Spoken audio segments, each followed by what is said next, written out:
హరి ఓం. పరమేశ్వర స్వరూపమైన సభకి నమస్కారం. కాకినాడ పట్టణంలో అయ్యప్ప స్వామి దేవస్థానం తర్వాత బహుశా ఎక్కువ ప్రసంగాలు చేసిన వేదిక నేను ఇదే అనుకుంటాను. ఇన్ని ప్రసంగాలు ఇక్కడి నుంచే చేశాను. ఇతర వేదికలకి ఉంది ఏడాదికి ఏదో 2 రోజులు 3 రోజులు, మహా అయితే పాపం వారం రోజులు 5 రోజులు ఇస్తానంతే, అంతకు మించి వెళ్ళేది లేదు. నేను కాకినాడ తర్వాత తరచుగా వచ్చే పట్టణం గుంటూరు పట్టణమే. దానికి 2 ప్రధానమైన కారణాలు. ఒకటి, నాకు ఈ ప్రాంగణం పట్ల ఉన్నటువంటి భక్తి. 2, హరిప్రసాద్ గారి మీద ఉన్నటువంటి ఆప్యాయత. ఈ 2 కారణాల చేత ఇక్కడికి తరచుగా వస్తుంటా. ఇక ఇవాళ నేను యథార్థానికి వచ్చినటువంటి పని సాయంకాలం ఆధ్యాత్మిక ప్రవచనం చేయడం కోసం వచ్చిన వాడను కాను. ఇవాళ ఉదయం ఏదో విద్యార్థులకు ఉపకార వేతనాలు ఇచ్చిన సందర్భంలో నువ్వేమైనా 4 మంచి మాటలు ఆ పిల్లలకి చెప్తావా అంటే వచ్చాను. సరే, ఎలాగో వచ్చాను కనుక సాయంకాలం వేళ కాసేపు ఏదైనా ఆధ్యాత్మిక ప్రవచనం కూడా చేయవయ్యా అంటే, సరే ఉత్తినే ఖాళీగా కూర్చుని ఏం చేస్తానని తప్పకుండా ప్రదోష వేళలో కాసేపు ఏదైనా భగవత్ సంబంధంగా మాట్లాడతానులేండి అని అన్నాను. శివ సందర్శన విధి అని మనకు ఒక ప్రత్యేకమైన పాఠం. శైవాగమమునందు శివ సందర్శన విధి అంటారు. అది శివ, లింగ అని 2 స్వరూపములు. శివ అంటే మంగళం, భద్రం, శోభనం, కళ్యాణం, క్షేమం, అంతా మీకు మంగళప్రదమైనటువంటివి కటాక్షించగలిగినటువంటి శక్తి స్వరూపమునకు శివ అని పేరు. అందుకే శివునకు అమంగళమునకు సంబంధం ఉండదు. అసలు ఆయన ఎన్నడూ అమంగళము చేయువాడు కాడు.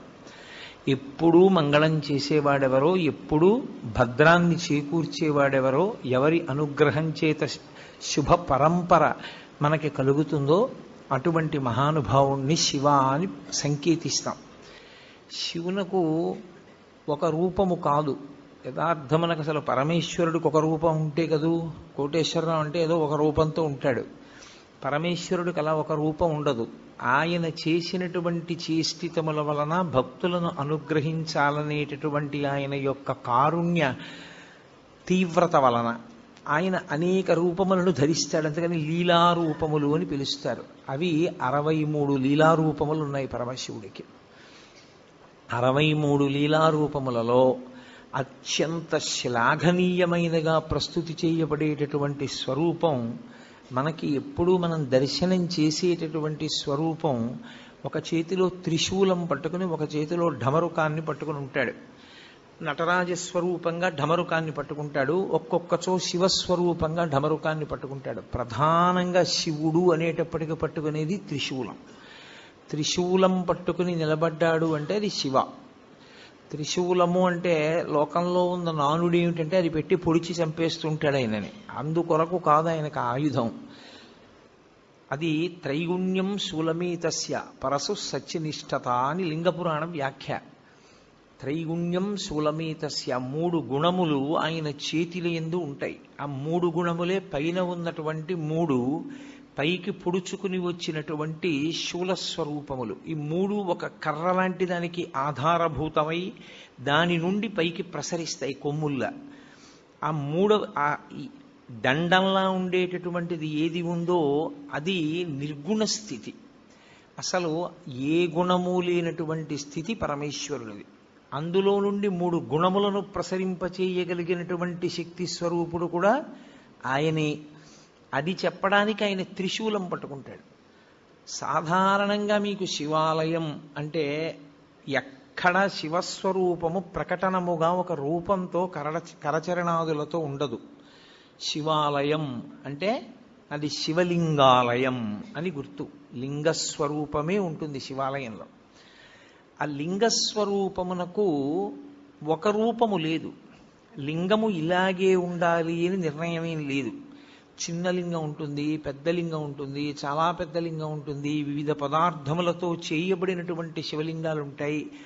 కొన్ని పడుకున్న లింగాలు ఉంటాయి, కొన్ని కూర్చున్న లింగాలు ఉంటాయి, కొన్ని నిలబడిన లింగాలు ఉంటాయి. శివలింగాన్ని నిర్మాణం చేసినటువంటి తీరును బట్టి ఆ శివలింగం పడుకుందా, నించుందా, కూర్చుందా కూడా చెప్తారు. అటువంటి శివస్వరూపంలో శివాలయంలో లింగము అని ఉంటుంది. అసలు ఆ లింగము అన్న మాటకు అర్థమేమి అన్నది సక్రమంగా అర్థమైతే శివాలయానికి అసలు మనం ఎందుకు వెళ్ళాలి, ఎందుకు దర్శనం చెయ్యాలి, దర్శనం చేసి మనం పొందేటటువంటి ప్రయోజనం ఏమిటి అన్న దాని మీద ఒక అవగాహన ఏర్పడుతుంది. మీకు నేను తేలికగా అర్థమయ్యేటట్టు చెప్పాలి అంటే, లింగం అన్న మాట ఏకకాలమునందు రెండు అర్థములను గోచరింపచేస్తుంది. ఒకటి, నాకు ఒక అనుమానం వచ్చింది. ఏమిటి అనుమానం అంటే, సప్తధాతువులేగా ఎవరి ఎందున్నా, ఇప్పుడు ఈ సభలో ఉన్న ఎవరిలో ఉన్నవైనా నాలో ఉన్నవైనా కేవలము సప్తధాతువులే. చర్మము, రక్తము, మాంసము, కొవ్వు, అస్థి, శుక్ల, మేధ, ఈ 7 పదార్థములతోటే ఇన్ని శరీరములు తయారయ్యాయి. కానీ ఒక శరీరాన్ని పోలినట్టు వేరొక శరీరం ఉండదు.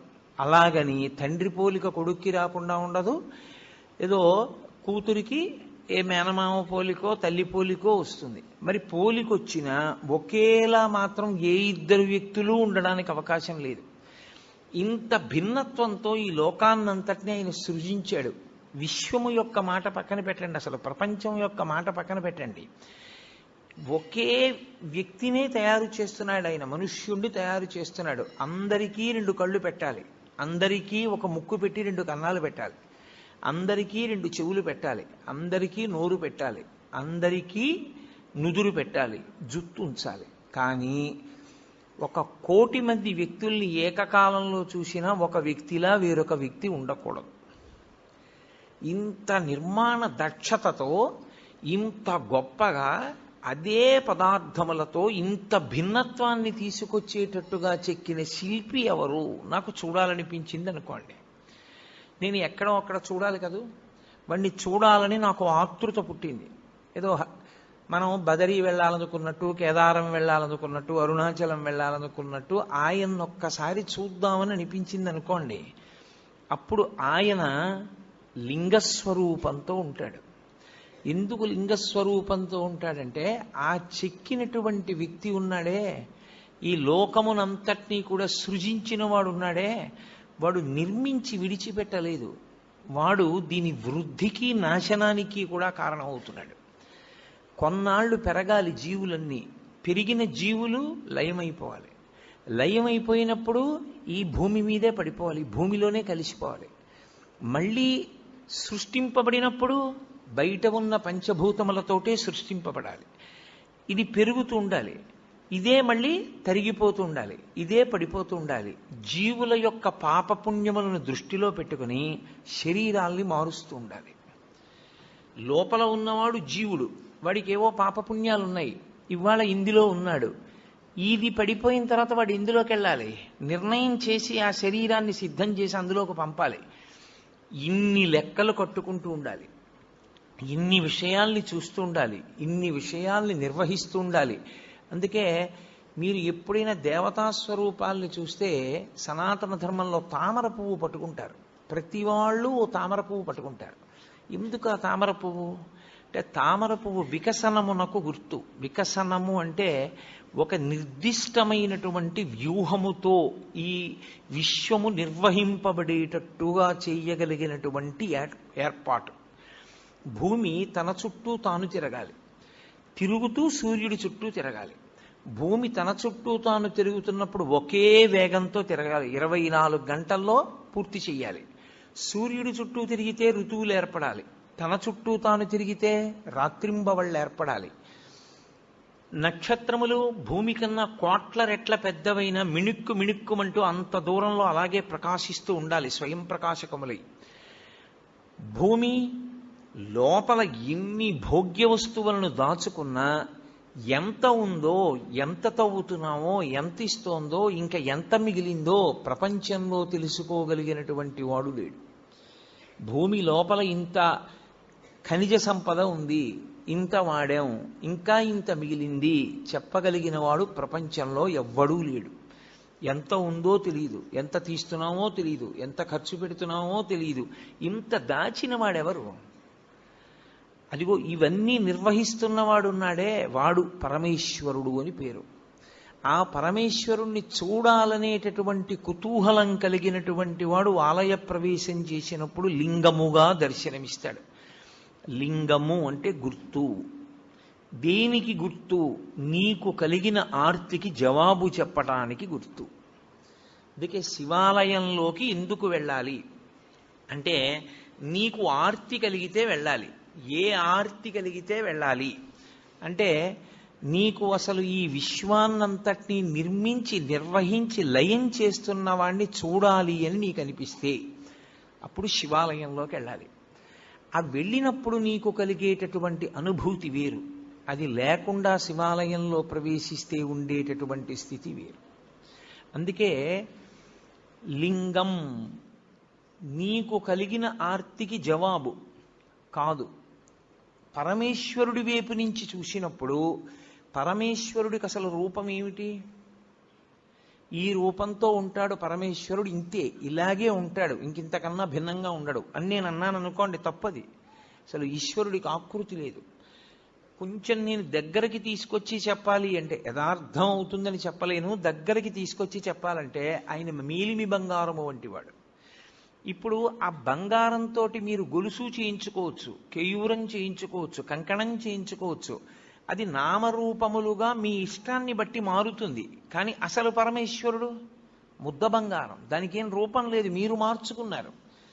భగవంతుడు నాకు ఈ రూపంతో కనపడాలని ఆర్తి పొందినటువంటి భాగవతుల యొక్క కోరిక తీర్చడానికి ఆయన ఒక రూపాన్ని పొందాడు తప్ప ఆయనకంటూ అసలు రూపమే లేదు. ఆయన నిర్గుణుడు. అందుకే వేదాంత డిండిమం చేస్తూ శంకరాచార్యులు వారు అంటారు, పీఠం అంబమయం సర్వం శివలింగైశ్చ చిన్మయం సాకారంచ నిరాకారం నిర్గుణంచ గుణాత్మకం తత్వం తత్పరమం బ్రహ్మ ఇది వేదాంత డిండిమహ అంటారు. ఆయన నిర్గుణంలోంచి సగుణంగా వస్తాడు, కంటికి కనపడే రూపంలో వస్తాడు. ఎందుకు అలా రావాలి అంటే, ఏదో ఒక రూపంలో రావాలని కోరుకున్న భక్తుడు ఒకడున్నాడు, వాడి కోసం రూపం దాల్చాడు.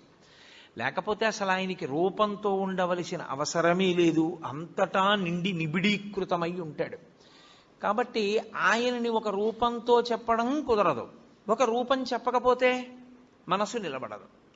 అందుకే రూపం ఉన్నవాడా రూపము లేనివాడా అంటే, రూపముండి రూపము లేనివాడు.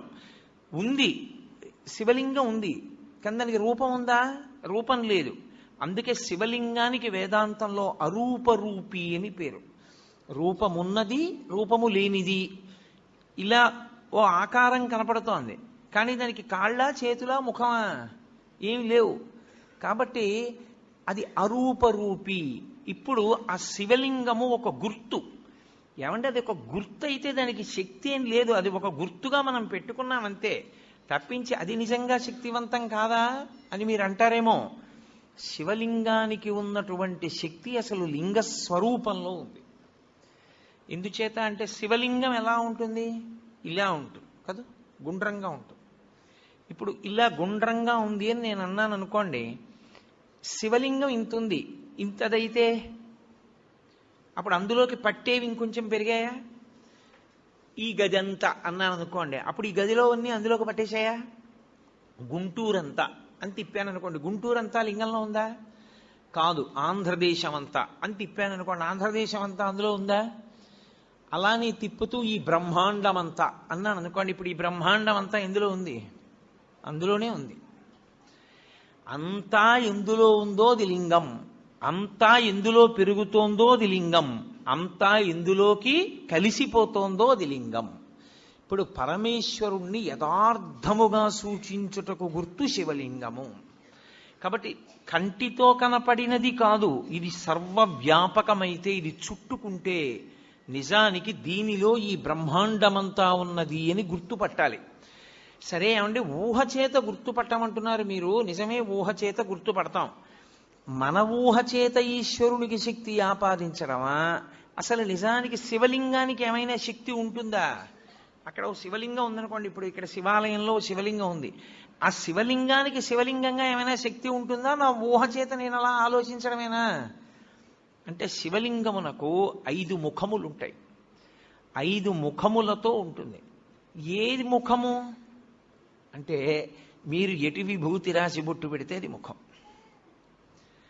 5 ముఖములు అని ఎందుకంటారంటే, తూర్పు, పడమర, ఉత్తరం, దక్షిణం 4 వైపులా 4 ముఖాలతో చూస్తాడు. పైకి ఒక ముఖంతో చూస్తాడు, 5 ముఖాలు. 5 ముఖాలతో ఉంటాడు కాబట్టే పంచాస్యుడు అని పేరు. ఇందులో గమ్మత్తు ఏమిటంటే 5 ముఖాలతో ఉండి ఏం చేస్తుంటాడు? 5 వైపులా చూస్తూ ఉండడమేనా ముఖంతో? కాదు.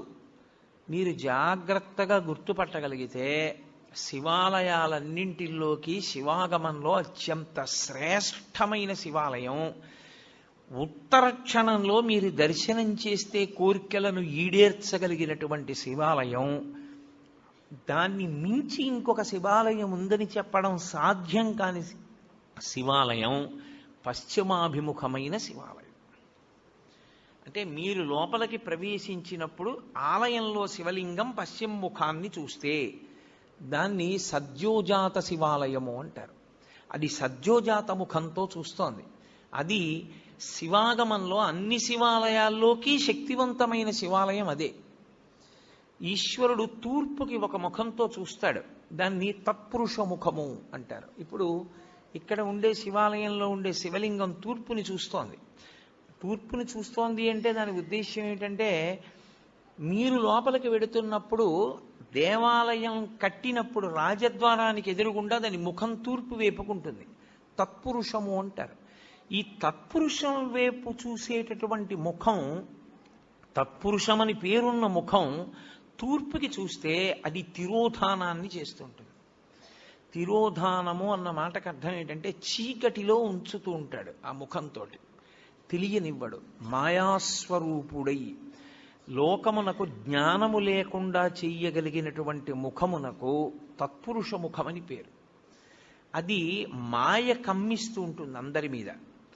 నేను దాని గురించి మీతో బాగా ప్రస్తావన చేసే ప్రయత్నం 5వ ముఖం చెప్పినప్పుడు చెప్తాను, అప్పుడు మీకు తేలికవుతుంది. ఒక శివాలయంలో ప్రదక్షిణానికి మీరు వెళ్ళినప్పుడు మీరు మిగిలిన శివాలయాల్లో మిగిలినటువంటి ఆలయాల్లో ఎలా ప్రదక్షిణం చేస్తారో అలా చెయ్యడాన్ని అంగీకరించదు శైవాగమం. అసలు దక్షిణం అన్న మాట ఎక్కడి నుంచి వచ్చింది అని అడిగారు. మనుష్యుడు తూర్పు దిక్కుకి తిరిగి కూర్చుంటే ఆయనకి కుడి చేతి వైపుకి ఉన్నది ఏదో అది దక్షిణం. అందుకే దక్షిణ దిశ అంటారు. ఆయన దక్షిణ హస్తంతో ఇచ్చాడండి అంటారు. దక్షిణ దిక్కన్న పేరు ఎందుకు వచ్చిందంటే మనందరం తూర్పుకి తిరిగే కూర్చుంటాం. ఏ కార్యం చేసినా తూర్పుకి తిరిగి కూర్చోండి అంటారు. తూర్పుకు తిరిగి కూర్చున్నటువంటి వ్యక్తికి కుడి చేతి వైపుకి వస్తుంది కాబట్టి ఆ దిక్కుకి దక్షిణ దిక్కని పేరు. ఇప్పుడు మీరు తూర్పు ముఖంగా ఉన్న శివాలయంలోకి ప్రవేశించి నమస్కారం చేస్తే గృహస్థు ఒకలా ప్రదక్షిణం చెయ్యాలి, బ్రహ్మచారి ఒకలా ప్రదక్షిణం చెయ్యాలి, సన్యాసి ఒకలా ప్రదక్షిణం చెయ్యాలి. ముగ్గురు శివాలయానికి ఒకలా ప్రదక్షిణం చేయడానికి వీల్లేదు. గృహస్థు సవ్యాపసవ్యం చెయ్యాలి, బ్రహ్మచారి పూర్ణ ప్రదక్షిణం చెయ్యాలి, సన్యాసి అపసవ్య సవ్యం చెయ్యాలి. సవ్యాపసవ్యము అంటే గృహస్థ అయితే ఎడంచేతి పక్క నుండి తిరగాలి. ఎంతవరకు తిరగాలి? సోమసూత్రము కనపడే పర్యంతమే తిరగాలి. సోమసూత్రం అంటే శివాలయంలో అభిషేకం చేసిన తీర్థం బయటికి వెళ్ళిపోయేటటువంటి మార్గం. ఆ మార్గం కనపడుతోందనుకోండి, అభిషేక తీర్థం వెళ్ళడం కనపడుతోందనుకోండి, ఇక దాన్ని దాటకూడదు. గృహస్థు అక్కడ వరకే వెళ్ళి వెనక్కి తిరిగిపోవాలి. ఎక్కడ వరకు మళ్ళీ వెనక్కి తిరగాలి అంటే చండీశ్వర స్థానం వరకు తిరగాలి. చండీశ్వర స్థానం వరకు వెనక్కి వచ్చి మళ్ళీ వెనక్కి తిరిగి శివాలయంలోకి వెళ్ళాలి. అది గృహస్థు ప్రదక్షిణ. బ్రహ్మచారి అయితే ఇప్పుడు నేను నా కొడుకు కలిసి శివాలయంలోకి వెళ్ళాము, సోమసూత్రం పైకుంది. నేను ఈ గుళ్ళోకే వచ్చాను అనుకోండి, కాసేపు తూర్పు ముఖంగా ఉన్న ఆలయానికి నమస్కారం చేసి ఎడం వైపు నుంచి వెళ్ళి ఎడమవైపు నుంచి నేను గుడికి ఇలా తిరిగాను. ఎడం వైపుకి గుడి ఎటుంటుంది? నా కుడి భుజం వైపుకుంటుంది. అంటే పూజనీయమైనవి కుడి భుజం వైపుకి ఉంచి ప్రయాణం ప్రారంభిస్తే ప్రదక్షిణం చేశాడంటారు. కుడి భుజం వైపుకు ఉంచి తిరుగుతున్నాను. చండీశ్వరుడి సోమసూత్రం వరకు వచ్చాను.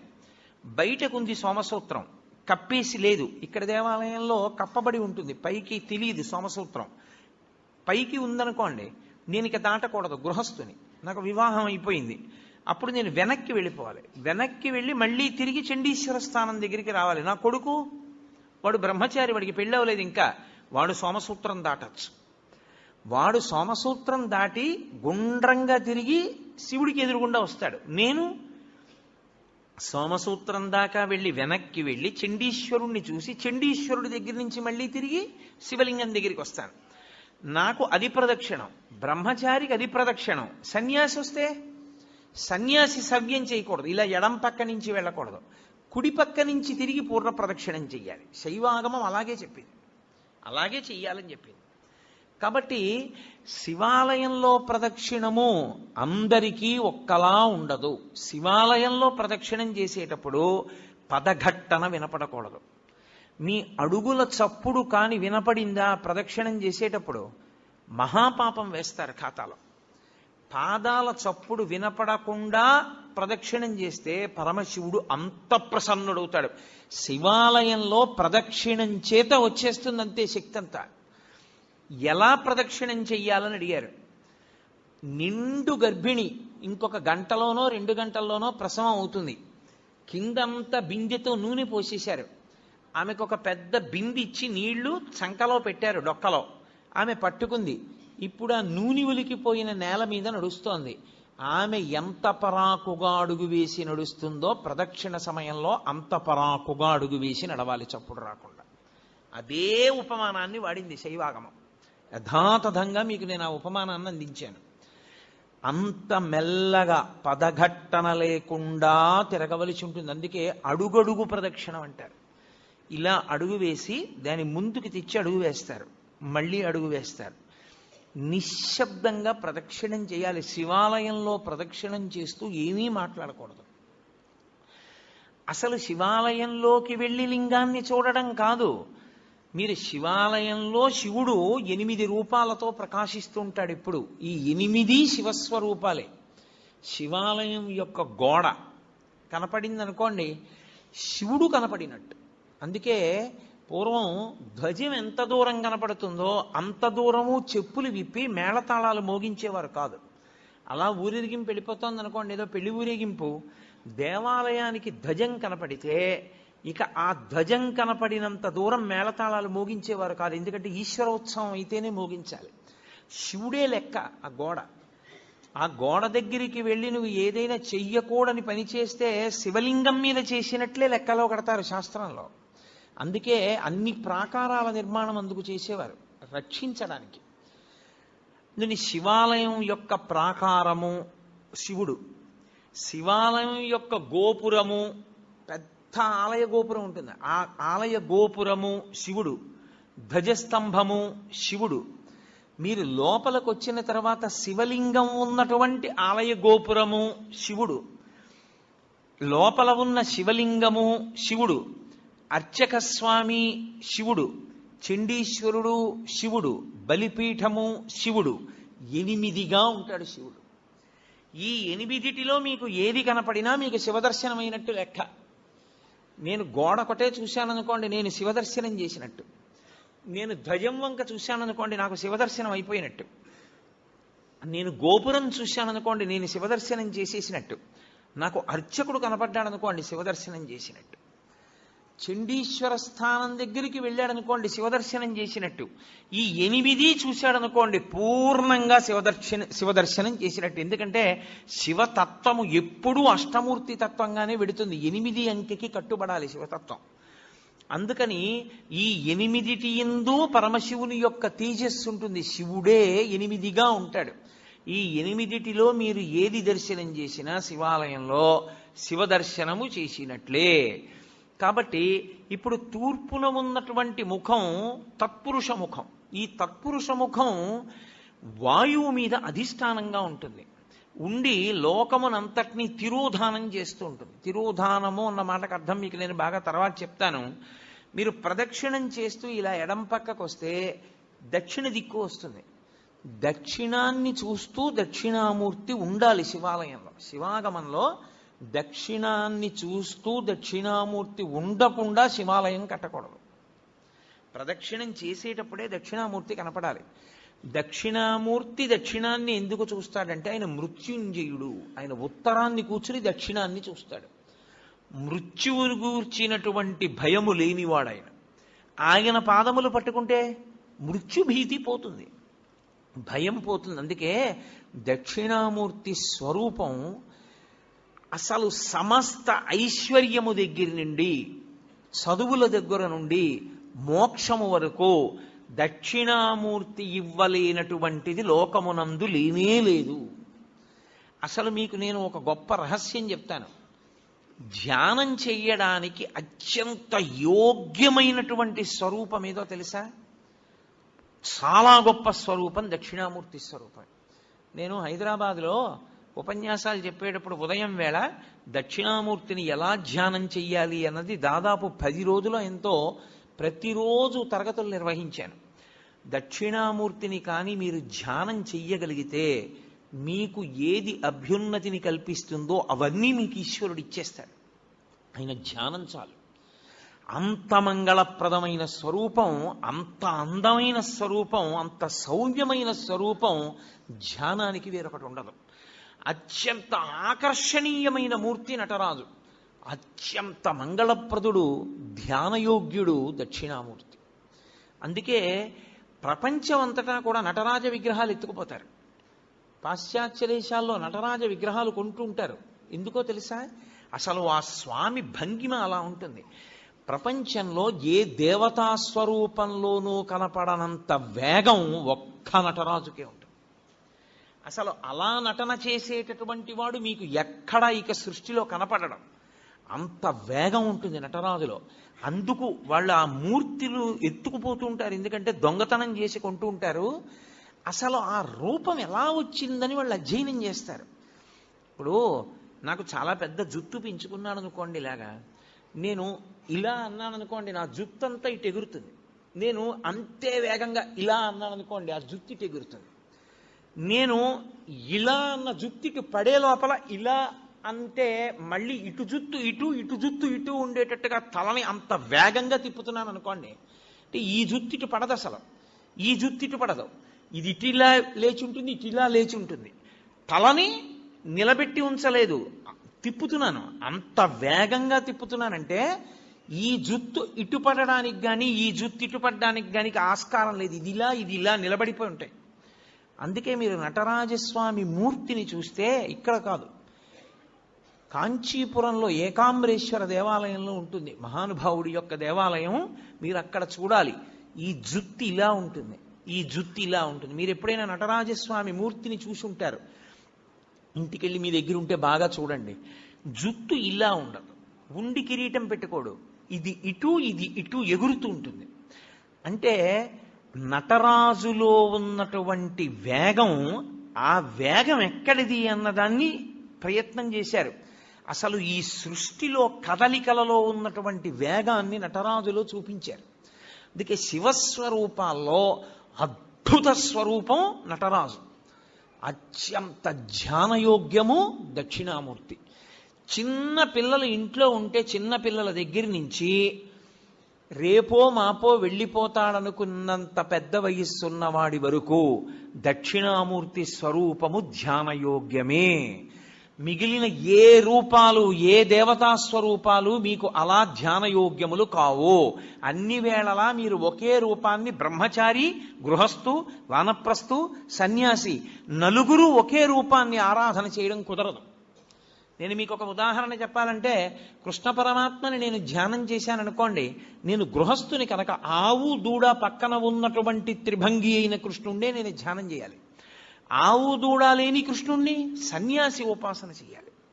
మారిపోతుంది. అందరూ ఒకలా చేయడానికి వీల్లేదు. అదే త్రిభంగి స్వరూపం అయిన దక్షిణామూర్తి స్వరూపం. చిన్నపిల్లలు దక్షిణామూర్తిని ఎంత ధ్యానం చేస్తారో అంత జ్ఞాపక శక్తి, అంత గొప్పగా స్ఫురణ శక్తి పెరుగుతాయి. ఐశ్వర్యం కావాలనుకున్నవాడు దక్షిణామూర్తిని రోజు ధ్యానం చేస్తే అంత ఐశ్వర్యం. ఆరోగ్యం కావాలనుకున్న వాడికి ఆరోగ్యం, జ్ఞానం కలగాలనుకున్న వాడికి జ్ఞానం. నేను మీకు యథార్థం చెప్పాలంటే, మీకు ప్రతిరోజు 1-2 నిమిషాలు దక్షిణామూర్తిని ధ్యానం చేయడం అలవాటైతే మోక్షము కరతలామలకము. అంత్యమునందు పరమేశ్వరుడే మీకు జ్ఞాపకం వచ్చి మోక్షాన్ని కడతాడు. అంత గొప్ప స్వరూపం దక్షిణామూర్తి స్వరూపం. అది శైవాగమంలో మీరు దక్షిణ దిక్కుకి వెళ్ళగానే దక్షిణాన్ని చూస్తూ కనపడాలి ఆయన. కనపడగానే మీరు అభిముఖంగా ఉండకూడదు.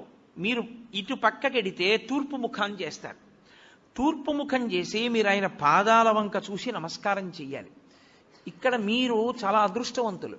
ఇక్కడ ఉన్నటువంటి శివాలయంలో ఆగమానికి సరిపోయేటట్టుగా అద్భుతమైనటువంటి దక్షిణామూర్తి స్వరూపం ఆ శివాలయానికి ప్రదక్షిణం చేసేటప్పుడే దక్షిణంలో ఉంది.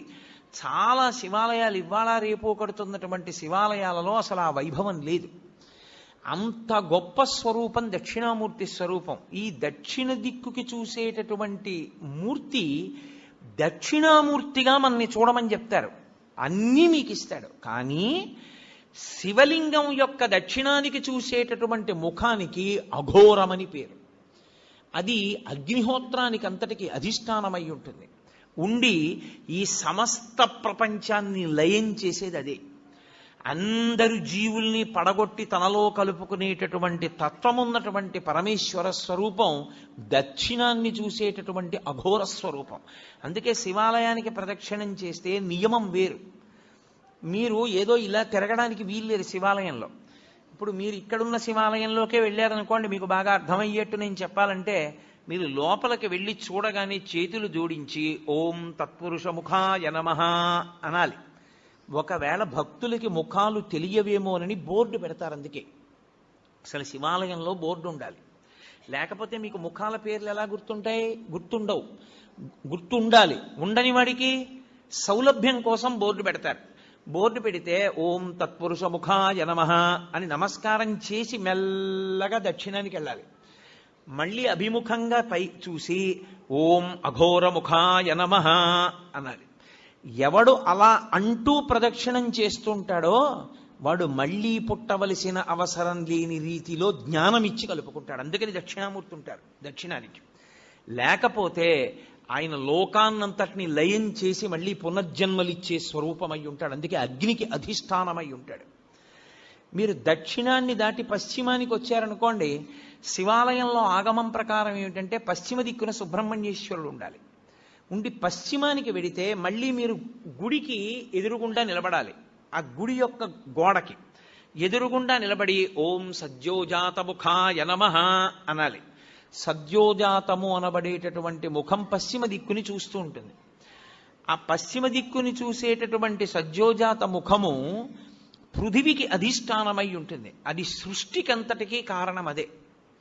ఆ ముఖంలోంచే ఈశ్వరుడు మళ్ళీ పునః సృష్టి చేస్తుంటాడు. అందుకే లోకంలో మాట అంటారు, శివాలయానికి ప్రదక్షిణం చేస్తే తీరని కోరికుందా అంటారు. కారణం ఏమిటో తెలుసా? బిడ్డలు పుట్టాలన్న కోరిక దగ్గర నుంచి సమస్త కోర్కెలు శివాలయంలోనే తీరుతాయి. కాబట్టి ఇప్పుడు పశ్చిమాన్ని చూసేటటువంటి ముఖం సద్యోజాత ముఖం. అటు తిరిగి అంటే పశ్చిమానికి వెళ్ళినప్పుడు తూర్పుకి తిరగాలి. తూర్పుకి తిరిగి ఓం సద్యోజాత ముఖాయ నమః అనాలి. సద్యోజాత ముఖమే అత్యంత శక్తివంతమైనటువంటి ముఖం. ఇప్పుడు సద్యోజాతాన్ని దాటి మళ్ళీ వెనక్కి వెళ్ళడం ప్రదక్షిణ విధి పక్కన పెట్టండి. మీరు అది దాటితే ఉత్తర దిక్కుకు వస్తారు. ఉత్తర దిక్కుకు వచ్చినప్పుడు మళ్ళీ శివాలయం గోడకి ఎదురుగుండా నిలబడాలి. నిలబడి ఓం వామదేవాయ నమః అనాలి. వామదేవుడు అంటే ఎవరు అన్నది శివమహాపురాణం చెప్పింది. ఏమ్మా పిల్లని కాసేపు బయటికి తీసుకెళ్ళకూడదా?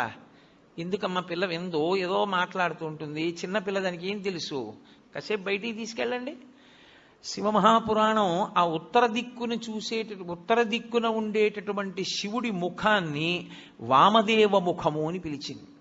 దాని గురించి మాట్లాడుతూ మంగళాయతనం దేవం యువానమతిమంగళం ధ్యాయేత్ కల్పతరోర్మూలే సుఖాసీనం సహోమయా అంటుంది లింగపురాణం. ఆ ముఖము నీటి మీద అధిష్టానం కాబట్టి అది ఏం చేస్తూ ఉంటుందంటే సమస్త మంగళములను మీకు కృప చేసేటటువంటి ముఖమదే. యథార్థమునకు అదే విష్ణు స్వరూపం, అదే విష్ణువు. అందుకే శివాలయంలోకి వెడితే అందరికీ నమస్కారం అయిపోతుంది.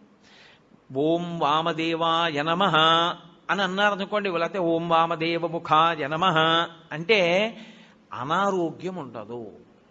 అందుకే శివాలయంలో ప్రదక్షిణాలు చేయండి అని ఎందుకంటారో తెలుసా? మెల్లగా ప్రదక్షిణం చేసి ఉత్తరానికి వెళ్ళి నమస్కారం చేస్తే సమస్త అనారోగ్యములకు హేతు ఎక్కడుంటుందంటే ఈశ్వరుడు నీటి ద్వారా అనారోగ్యాన్ని ఇస్తాడు. అందుకే బ్రతుకుట అంటే నీటి వలననే భోగము నశించుట, నీటి వలననే అనారోగ్యము, నీటి వలననే సంజీవనం సమస్తస్య జగత సలిలాత్మిక భవయుత్యుచ్యతే మూర్తిర్భవస్య పరమాత్మనః అంటుంది లింగ పురాణం.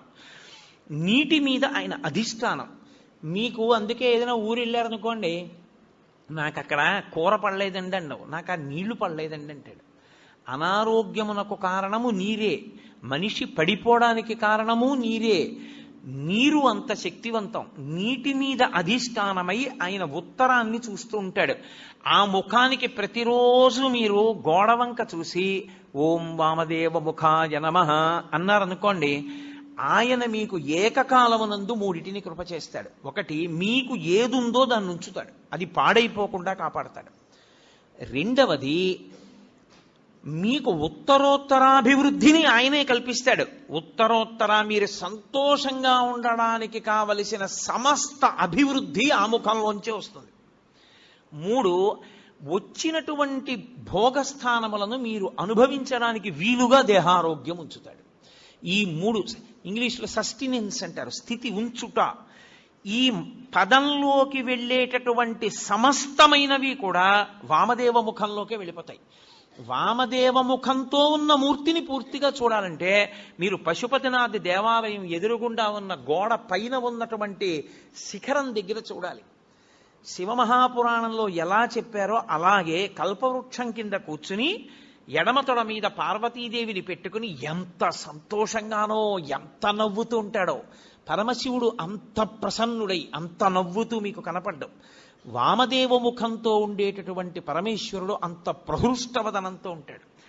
వెళ్ళి ఓం వామదేవ ముఖాయ నమః అంటూ ఉంటే చాలు, ఆయన ఎంతో ప్రీతి చెందుతాడు.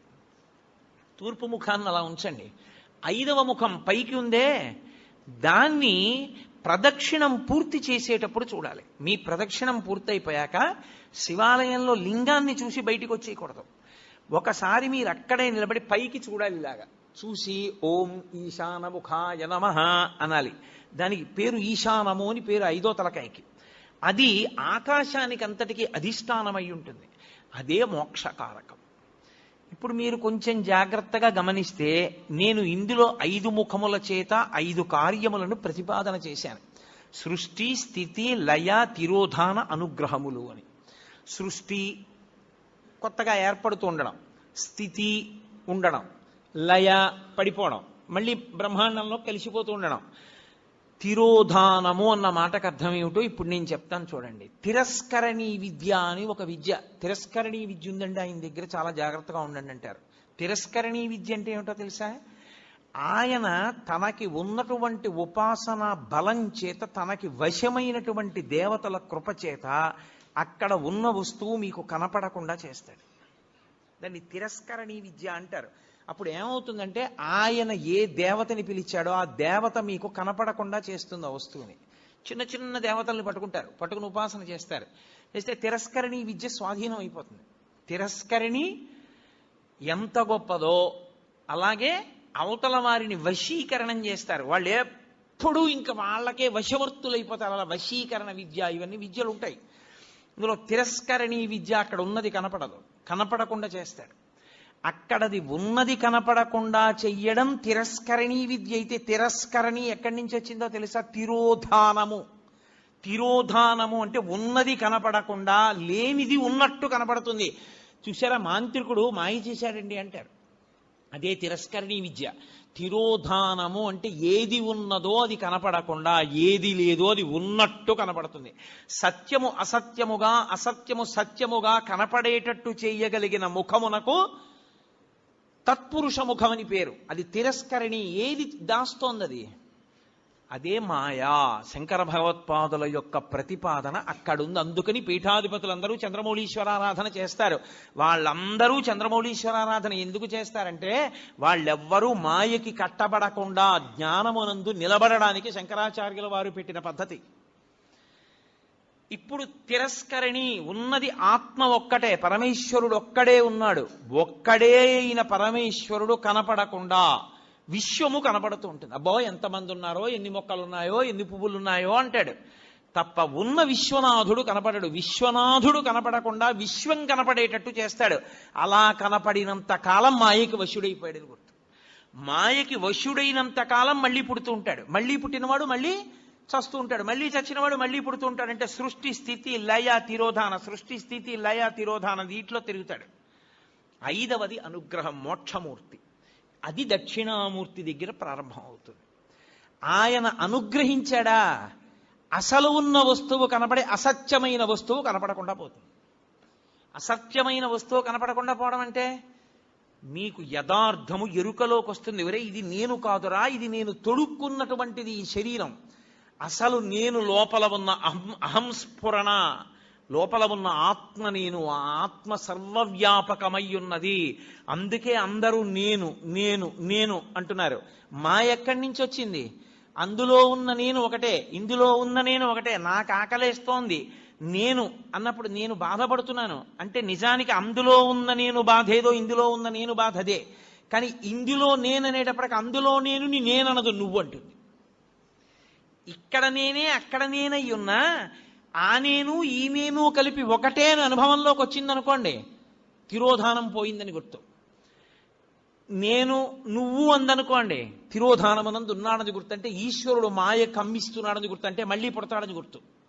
ఈశ్వరుడిది తీసేసి జ్ఞానం ఇచ్చేశాడు, అద్వైత భావన యందు నిలబడిపోతాడు. రెండవ వస్తువు లేదు, ఉన్నదొక్క పరమేశ్వరుడే. ఎరుకలోకి వచ్చేస్తుంది. ఆ ఎరుకలోకి వచ్చిందా మోక్షము. 5వ ముఖం మోక్షాన్ని ఇస్తుంది, ఊర్ధ్వముఖం. అందుకే శివలింగానికి మాత్రమే పృష్ఠభాగంలో కూర్చుని పూజ చెయ్యకూడదన్న నియమం లేదు. ఇప్పుడు మీరు రామాలయంలోకి వెళ్ళారనుకోండి, రామాలయంలో ఎదురుగుండా కూర్చుని పూజ చేస్తారు, అంటే పక్కకు కూర్చుని పూజ చేస్తారు. అంతేగాని రామాలయంలో వెనకాతల కూర్చుని పూజ చేస్తానండి అంటే అది శాస్త్రీయం కాదు, అలా చేయకూడదు. శివలింగానికి ముందు కూర్చోవచ్చు, పక్కన కూర్చోవచ్చు, వెనక్కి కూర్చోవచ్చు, పైన పొయ్యొచ్చు. ఎందుకని? అన్ని ముఖాలే, 5 వైపులా ముఖాలే. ఏ ముఖం మించి నీళ్లు జారినా మీకో ఫలితం ఉంటుంది. ఎటు నుంచి నీళ్లు జారనివ్వండి, అది మీకు వెంటనే ఒక ఫలితాన్ని ఇచ్చేస్తుంది. అందుకే పైన పోస్తారు, అన్ని ముఖాల మించి జారుతాయి. ఇప్పుడు శివాభిషేక తీర్థాన్ని తొక్కకూడదు. అది కాని తొక్కాడా ఉత్తరక్షణం పూర్వజన్మలలో చేసుకున్నటువంటి పుణ్యము నశించిపోతుంది. మరి ఎలా, ఎవరు చేస్తారు అభిషేకం? అందుకే ఒక్కరికి మాత్రమే అధికారం ఇచ్చి ఆయన్ని శివస్వరూపంగా గుర్తిస్తారు. గుర్తించి ఆయనకి దీక్ష ఇచ్చి ఎవరు ఆ ప్రత్యేకమైన దీక్ష యందు ఉంటాడో వాడికొక్కడికే అభిషేకం చేసేటటువంటి అధికారం ఉంటుంది. కొంతమంది గృహస్థులుగా ఉంటారు, దేవాలయాల్లో అర్చకత్వం చెయ్యరు, కానీ వారికి ప్రత్యేకమైన దీక్షలు ఉంటాయి. ఆ దీక్ష ఉన్నవాడు ఆలయంలోకి వెళ్ళి అభిషేకం చేయొచ్చు, ఏమీ దోషం ఉండదు. తప్ప అందరూ అభిషేకాన్ని శివాలయంలోకి వెళ్ళి చెయ్యకపోవడానికి కారణం అదే. నిజానికి మేం బ్రాహ్మణం అండి, అందుకని మేము లోపలికి వెళ్ళి అభిషేకం చేసుకుంటామని వెళ్లకుండా ఉండడమే మంచిది. అలా వెళ్ళకూడదు. శాస్త్రం శాస్త్రం.